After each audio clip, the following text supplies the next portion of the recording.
धन्यवाद मान्यवर, आपने इस विषय पे मुझे अपनी बात कहने का मौका दिया। मान्यवर, मणिपुर के मुद्दे पर मैंने जब सदन में ये मुद्दा उठाया था, हो सकता है मेरे तरीके से सरकार असहमत रही हो, लेकिन मुझे भारतीय संसदीय इतिहास में सबसे ज्यादा समय तक सस्पेंड करके रखा गया मणिपुर का मुद्दा उठाने के कारण 11 महीने में सस्पेंड रहा। 11 महीने सदन से बाहर रहा। मान्यवर, मणिपुर का बजट ऐसे वक्त में आ रहा है जब देश की अर्थव्यवस्था की हालत पतली है। शेयर मार्केट में 5 महीने के अंदर देश के आम लोगों का 94 लाख करोड़ रुपए डूब गया। मान्यवर, मणिपुर का बजट ऐसे समय में आ रहा है जब बेरोजगारी 50 वर्षों में सबसे ज्यादा बढ़ गई है। मणिपुर का बजट ऐसे वक्त में आ रहा है जब 186 लाख करोड़ रुपए का कर्जा हिंदुस्तान के ऊपर है मोदी सरकार के इस कार्यकाल के अंदर। मणिपुर का बजट ऐसे समय में आ रहा है जब अमीर और गरीब के बीच की खाई इतनी बढ़ गई है जितना 100 साल पहले थी। और मां शब्द से इनको बहुत प्यार है। मां से मटन इनको याद रहता है, मां से मछली याद रहती है इनको, मां से मुगल याद रहता है, मां से मुसलमान याद रहता है, लेकिन मां से मोदी को मां से मणिपुर याद नहीं रहता। मान्यवर, 2 साल का वक्त हो गया, मणिपुर जल रहा है। देश के केंद्रीय मंत्री का घर जलाया गया, राज्य के पीडब्ल्यूडी मंत्री का घर जलाया गया, राज्य के कंज्यूमर अफेयर्स मिनिस्टर का घर जलाया गया, कई विधायकों के घर जलाए गए। लेकिन बावजूद इसके भारत के प्रधानमंत्री को एक दिन का भी वक्त नहीं मिला 2 साल के अंदर कि वो मणिपुर जा सके अपनी संवेदना जताने के लिए, वहां के लोगों के साथ खड़े हो सके। इस बात की उनको फुर्सत नहीं मिली। देश का प्रधानमंत्री देश का अभिभावक होता है। मान्यवर, देश का अगुवा होता है। सरकार लोगों की माई बाप होती है, लेकिन राज्य की सरकार मणिपुर को जलाने में लग जाती है और केंद्र की सरकार, जो राज्य सरकार मणिपुर को जला रही थी, उस सरकार की मदद करने में लग जाती है। ऐसे में कैसे बचेगा मणिपुर? कैसे बचेगा मणिपुर? और ये बात मैं पूरी जिम्मेदारी से कह रहा हूं मान्यवर, ये देश राष्ट्रपिता महात्मा गांधी के आदर्शों पर चलेगा, ये देश गौतम बुद्ध के आदर्शों पर चलेगा, ये देश अहिंसा के आदर्शों पर चलेगा। लेकिन मुझे अफसोस है, आज पूरे देश में हिंसा क्यों हो रही है? आज पूरे देश में दंगे फसाद की नौबत क्यों आती है? आज पूरे देश में नफरत क्यों फैलाई जाती है? उसकी वजह है कि आपको गांधी से प्यार नहीं है, आप गोडसे को पूजने वाले लोग हो। इसीलिए देश के अंदर माहौल खराब हो रहा है। और ये बात मैं इसलिए कह रहा हूं कि दुनिया के 80 मुल्कों में साबरमती के संत राष्ट्रपिता महात्मा गांधी की मूर्तियां लगी हुई है। मान्यवर, दुनिया के 80 देशों में, लेकिन इसी संसद के प्रांगण में राष्ट्रपिता महात्मा गांधी की जो मूर्ति मुख्य स्थान पे लगी थी, उसको आपने कोने में कर दिया, क्योंकि आपको तो गोडसे की पूजा करनी है, आपको तो हिंसा फैलाना है देश में, आपको नफरत फैलाने का काम करना है।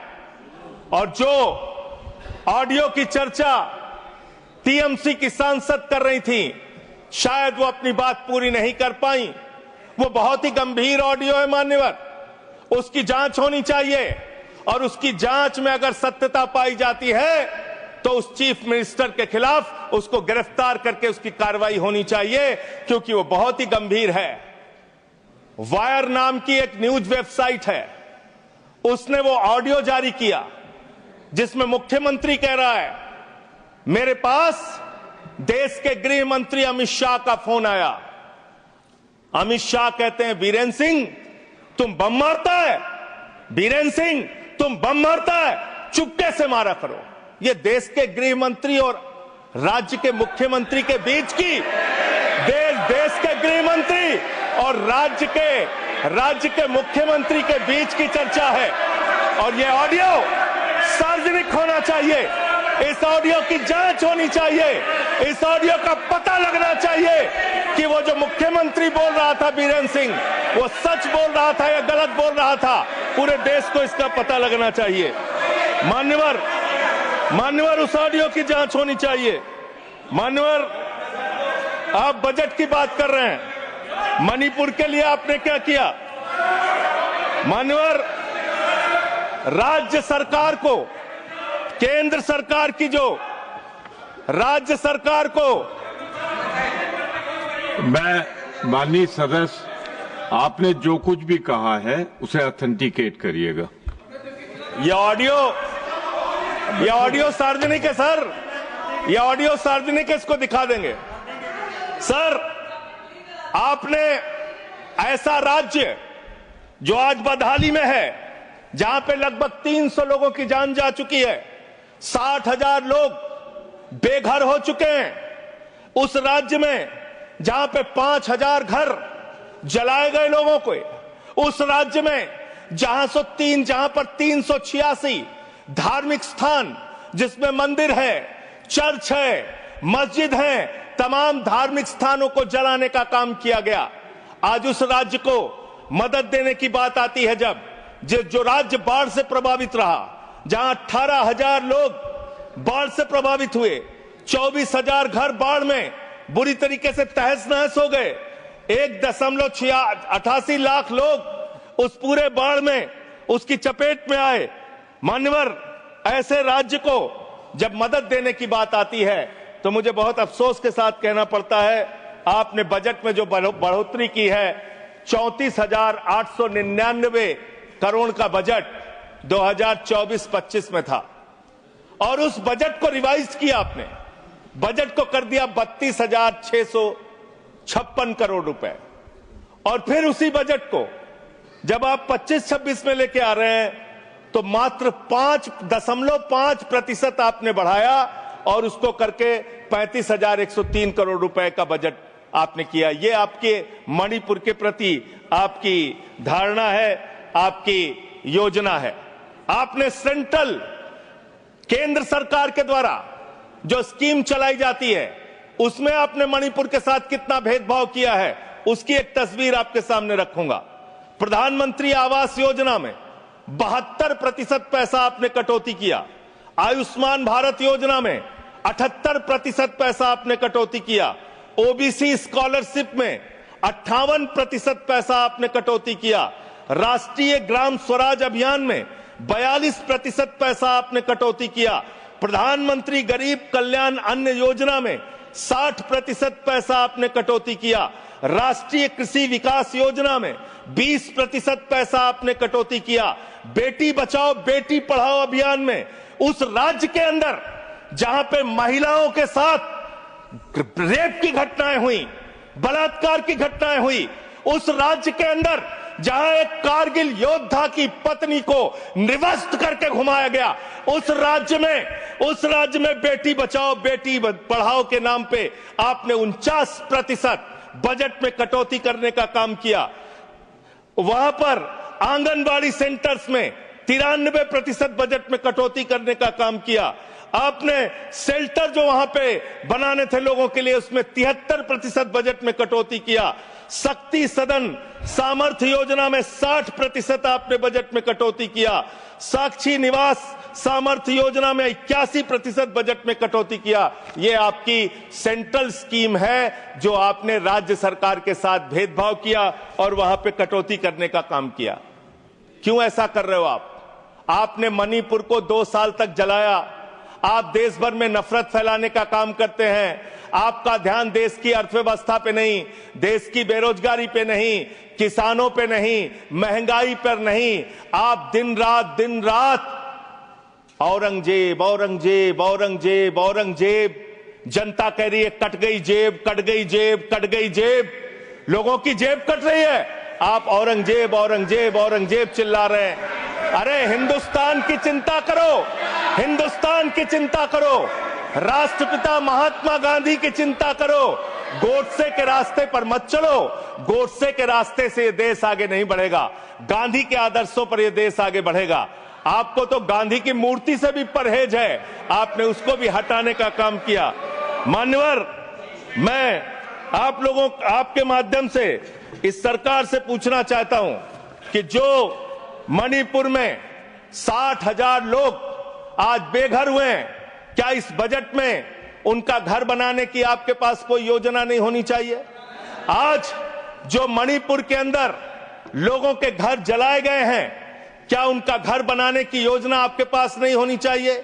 आपने बजट में कोई प्रावधान उनके लिए नहीं रखा। आपने कोई चिंता मणिपुर के लोगों के लिए नहीं की। दो समुदायों के बीच में अगर झगड़ा हो रहा था तो राज्य के मुख्यमंत्री को, देश के प्रधानमंत्री को उनके बीच सामंजस्य पैदा हो, उनके बीच एकता भाईचारा पैदा हो, इसलिए उस राज्य में शांति की स्थापना के लिए काम करना था, लेकिन आपने वो काम नहीं किया। 2 साल तक सारा विपक्ष चिल्लाता रहा, मणिपुर के मुख्यमंत्री को हटाओ, मणिपुर के मुख्यमंत्री को हटाओ, लेकिन आपने मणिपुर के मुख्यमंत्री को नहीं हटाया। आप राष्ट्रपति शासन तब लगा रहे हैं जब वो ऑडियो बाहर आता है, जब उस ऑडियो का संज्ञान लिया जाता है, जब ये चर्चा होने लगती है कि अगर इस ऑडियो की असलियत खुल गई तो न सिर्फ राज्य सरकार के मुख्यमंत्री की बल्कि केंद्र के बड़े बड़े नेताओं की भी कलई देश के सामने खुल जाएगी। इसलिए मान्यवर, मैं आपके माध्यम से इतना ही इस सरकार से कहना चाहता हूं कि आप कृपा करके इस देश का माहौल खराब करने की कोशिश मत कीजिए। मणिपुर की चिंता कीजिए, मणिपुर में कैसे लोकतंत्र की बहाली हो इस बात की चिंता कीजिए। आपने राष्ट्रपति शासन लगा दिया, ये बहुत दुर्भाग्यपूर्ण है मान्यवर कि मणिपुर का बजट पार्लियामेंट में चर्चा हो रही है। मणिपुर का बजट मणिपुर की विधानसभा में चर्चा होती, मणिपुर के बजट के बारे में योजनाएं मणिपुर की विधानसभा में चर्चा की जाती, लेकिन ये दुर्भाग्यपूर्ण है कि मणिपुर का बजट देश की संसद में हम सब लोगों को चर्चा करनी पड़ रही है। वहां लोकतंत्र की स्थापना के लिए पहल कीजिए, वहां शांति की बहाली के लिए पहल कीजिए, क्योंकि लोकतंत्र अगर खत्म होता है, लोकतंत्र का अगर गला घोटा जाता है मान्यवर, तो तानाशाही आती है, और तानाशाही किसी भी दृष्टि से किसी भी देश के लिए अच्छी नहीं है।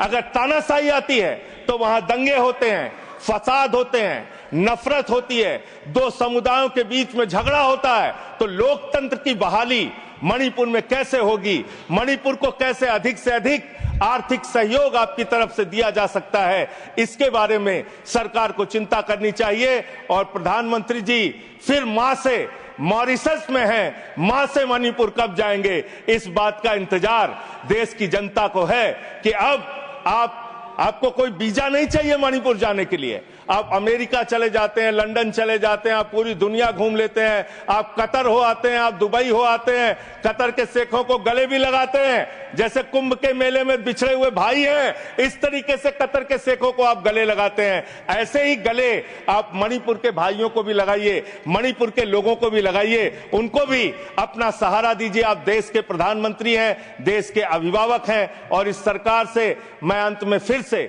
यही कहूंगा आपके माध्यम से कि मणिपुर की चिंता करो और देश में माहौल खराब करने के काम बंद कर दो। नफरत फैलाने से देश आगे नहीं बढ़ेगा। मोहब्बत की बुनियाद पर हिंदुस्तान आगे बढ़ेगा, नफरत की बुनियाद पर हिंदुस्तान आगे नहीं बढ़ेगा।